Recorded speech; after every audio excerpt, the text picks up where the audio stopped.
Good Friday, everybody. I'm Brian Milam. That is Lee K. Howard. And guess what? You are locked into Facebook Live Friday. I want to thank our good friends, the sponsors of this, Bluegrass Orthopedics. The BGO is the place to go. I just came up with that. Was that I didn't get paid for that. I was going to say, if you could get like a little tune Come on, going Andrew Carlson, hook me up with a little If you could get a little something. tune going with that, you might have a jingle. And yeah, I whatever. don't think that would be it. But Thanks for joining us. We're going to talk sports with you for the next 10, 15 minutes or so.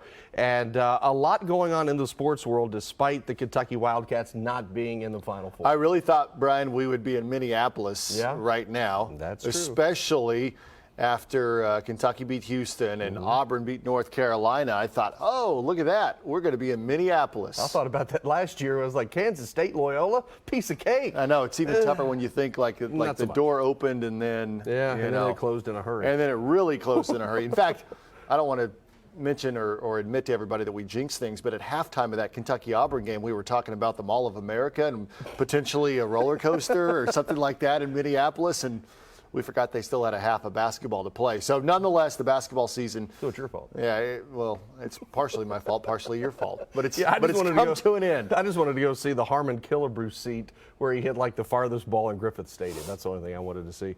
It has been an interesting week since Kentucky lost to Auburn. The Tigers going to the Final Four. Your Texas Tech Red Raiders are in the Final Four. First time ever. First time ever. I'm excited about that. That's the team. Of course, I wanted Kentucky there.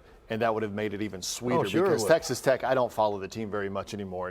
But growing up, I was a fan of Texas Tech, and obviously I worked in that market for a little bit of time. So that'll be my pick of the four that are left. I'm all Texas Tech Red Raider from here on out. You know, when people talk, and this is one thing I've always wondered about, when people talk about, hey, it's all about the SEC. If Kentucky's not in it, it's all about the SEC. Would Kentucky fans still root for Tennessee if they were in the Final Four? I don't think so. Would they root for Auburn, the team that knocked you out, because they're an SEC team, and it's a guy like Bruce Pearl who's had a past where it's been a little dicey at times? I've heard a lot of people say they are rooting for Auburn because it is the SEC. Yeah. I mean, I get it. Maybe if that's what you want to do, but that's not me. I mean, honestly, if Texas Tech wasn't in there, I don't know how much I would be excited about even watching it coming up this weekend. But I don't think you root for the team that beat you. See, that's me. I cannot root for unless my best friend plays for that team. Maybe if I was younger and my best buddy played, maybe. So do you have a pick? I want to see Virginia win because Tony Bennett got just railroaded last year when the 16 seed UMBC, Maryland, Baltimore County beat Virginia, the number one overall seed, I think, at least a number one seed. It may have been the number one overall. I can't remember. But I think he just got plastered across the country. This guy can't do this. This guy can't do that. Well, he's in the Final Four. I'm rooting for him just to because he's a classy guy, it appears, and he just got plastered across every social media. It would be something. Man, did he ever get Excuse me. Yeah, it would be something to go from upset in the first round by a 16 seed all the way to the national championship. All right, couple people watching here. We got Corbin. We've got Somerset, Virgie, Kentucky. Virgie, the home of Todd May. Tazewell, Tennessee. We got Bell County, and we got a guy named Dwayne that says "Go Auburn." So see, there are people that are cheering for Bruce Pearl and Auburn to get the win. Texas Tech. Let's get the win. All right, let's talk about a couple of other topics. One being the lifetime contract for John Calipari.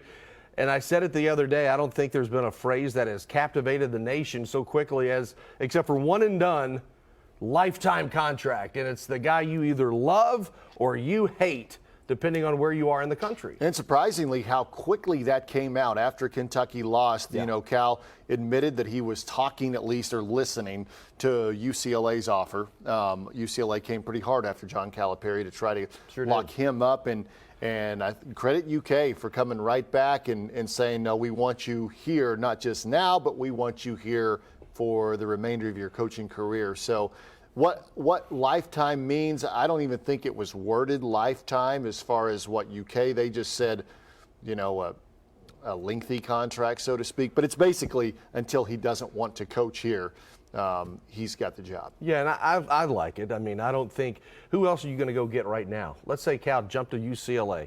Who are you going to get now between the middle of summer, recruiting picks up?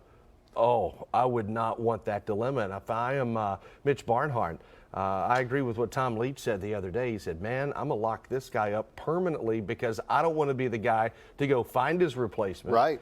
And I also want to retire the year before Cal's contract is up. So I'm not the guy that has to replace him. I think it's a smart move. And for anybody, and I said this on Facebook the other day, anybody that criticizes a coach for being out-coached constantly, and the guy's won 305 games in 10 years. That's I'm not great at math, but that's 30 wins a season.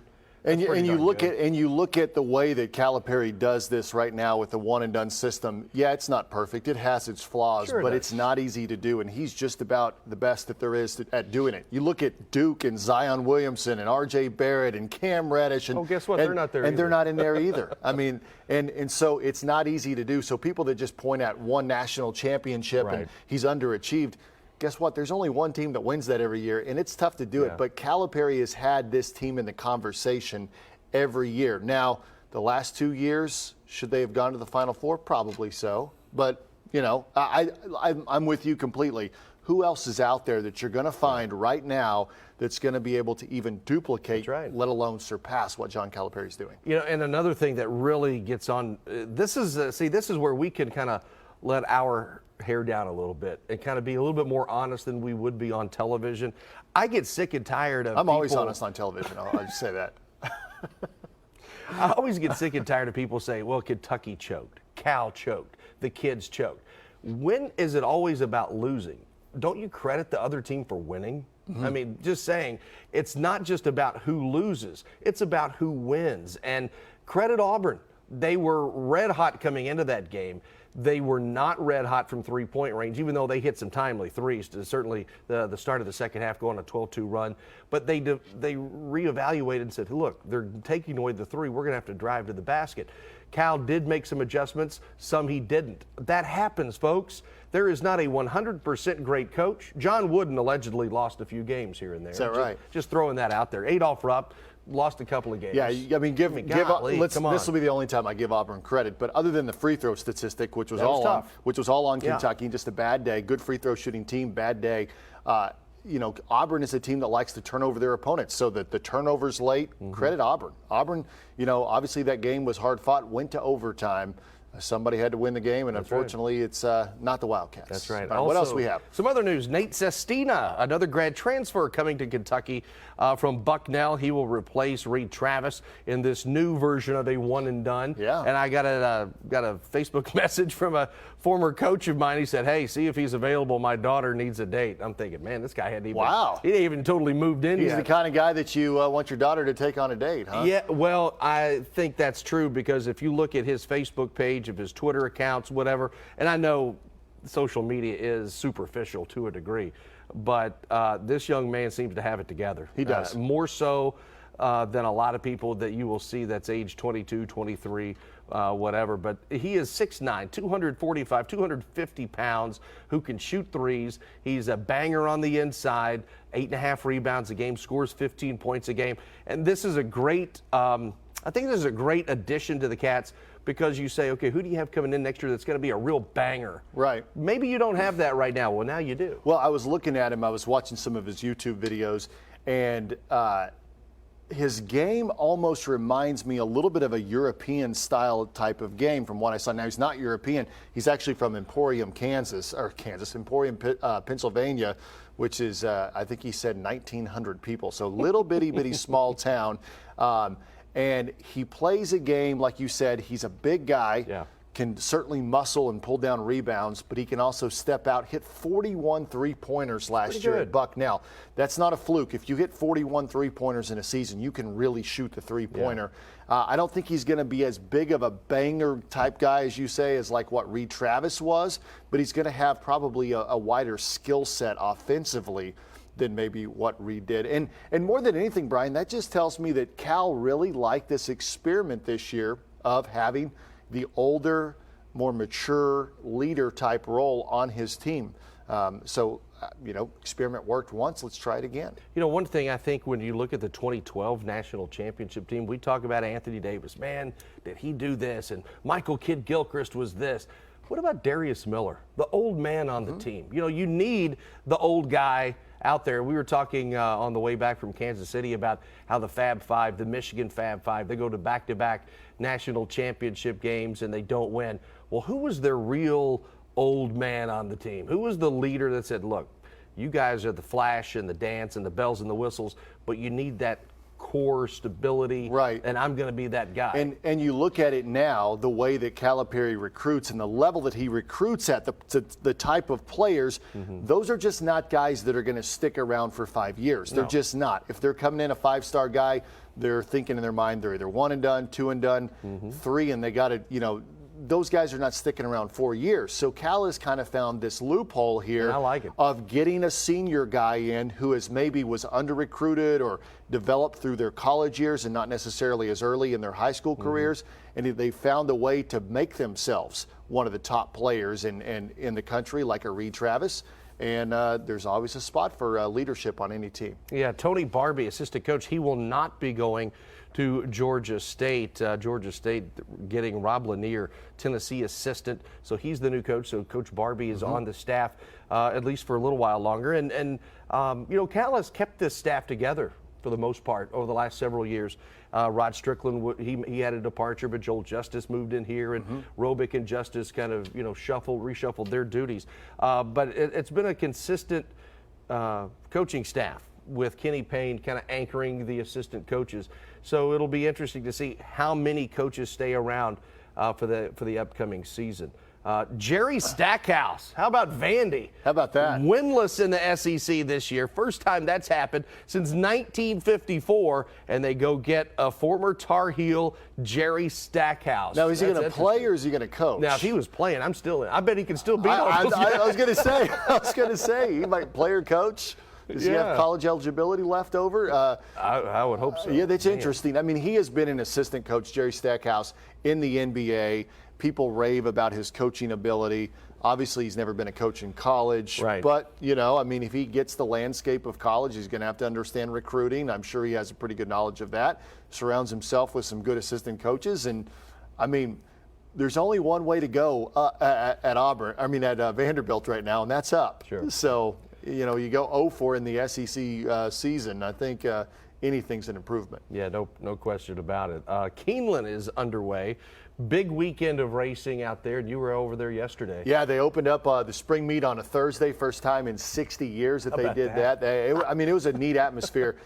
Tomorrow, though, is the biggest Saturday of the spring meet. It will be big. The Bluegrass Stakes, Toyota Bluegrass Stakes, going off tomorrow. That is one of the final prep races for the Kentucky Derby. And also the Ashland Stakes, which is the biggest prep race for the Kentucky Oaks. Both of those stakes races taking place tomorrow.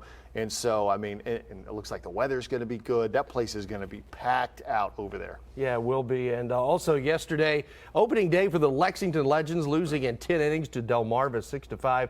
What a way to start with Keeneland, great weather. You said it was a pretty good crowd out there. The Legends had Bark of the Park, Thirsty Thursday and opening day, fireworks, balloons, baseball. And that's why you didn't come back from work till about 10 o'clock. Is that what happened? I had you and your dog thing. are out there at the ballpark. Legends are getting going, and after the season, we forget they won the championship last year. Second time ever. Think about that. That's a good baseball team. I don't know how many of the same guys are back, but there are a few. And there's 5 back from last year, including Chase Vallow, who, if you remember, we did a story a couple of years ago. He got hit in the jaw with a 92-mile-an-hour fastball. It literally destroyed his, as Howard Cosell would say, it destroyed his mandible. And I don't know if he had to go to Bluegrass Orthopedics. I don't know how he got that fixed. But he hit a home run last night, so it's good to see him back. And UK baseball, they're on the road this weekend at Missouri. So we have a lot of stuff. Even though basketball is technically over, well, there's a lot going on right now in the spring. And there's also football. That's right, spring football. Spring football going on right now. Spring game next Friday, a week from today. Blue-white game. We haven't talked a lot about it. We have on our news, though, if you've been tuning in to WKYT at 5:30 and 6 and 11. We've been talking to Mark Stoops and the players each day, or three times a week, I guess it is, that they allow us to get over there and talk to the team, and they're looking pretty good. I mean, they've got to replace some big players, especially on the defensive side of the ball, and that's one of the things we heard from Brad White, the new defensive coordinator, yesterday about how he's trying to find those guys to step up, and I like what he said. He said, you know, that bar has already been set. And so he's trying to find guys that are ready to move that bar to the next level. And if he doesn't find those guys, then he'll go out and find them. Like basically a challenge to everybody. So, yeah, spring football very much in full swing right now. Yeah, and I want to see what the offense looks like a little bit, because in the spring game, everybody kind of knows to a degree what people are going to do. Yeah, you do have a lot of holes defensively, and that's not going to be solved by the spring game. That is going to take all the way up until August, September, maybe October. You never know. But the offense, Terry Wilson comes back as quarterback. You've got A.J. Rose as a running back. Lynn Bowden is going to be who he is, minus the dreadlocks. Yeah, fresh new. So the helmet's going to he's probably to get a smaller helmet. New cut. Yeah, we have a special, by the way, next Wednesday night. Leading into that, and one of the stories in that I put together was talking about Lynn Bowden and how he's always had the dreadlocks, and now he showed up in the spring with a fresh new close cut to the head haircut, and he said it's part of he's wanting to be more of a people person to the fans and connect to the Big Blue Nation. And he actually said, these were his words, not mine, that he felt like fans couldn't see his face and see who he was with all the dreads, like he was hiding behind his hair. So now he wants to be out there more for the fans and kind of develop this new identity, and he wants to crush the stereotypes of what people might have of people with dreads. That's what he said. And so, yeah, he looks good. Last time I remember a UK football player completely transforming himself visually for the fans and just for himself was John Rader, the Breathitt County linebacker. Folks will remember he had that huge scoop and score against Indiana back in the day. He had the mullet, he had the long hair, the wild man, and then we show up to media day, he's got it cropped, sunglasses on. I was like, whoa, he went Hollywood on us. Yeah. That's been, that was 20 plus years ago. So we'll see what happens with the blue-white game next Friday at Kroger Field. Day before my birthday, and so anybody wants a present, you know, it's Johnson's laughing. I don't know why. I don't think I have time to find something for you. Thank you so much. Well, that's going to do it for Facebook Live today. Thank you to the good people at BGO, Bluegrass Orthopedics, for their sponsorship of this program on Facebook, and we will see you next time. For Lee K, I'm Brian. See you later.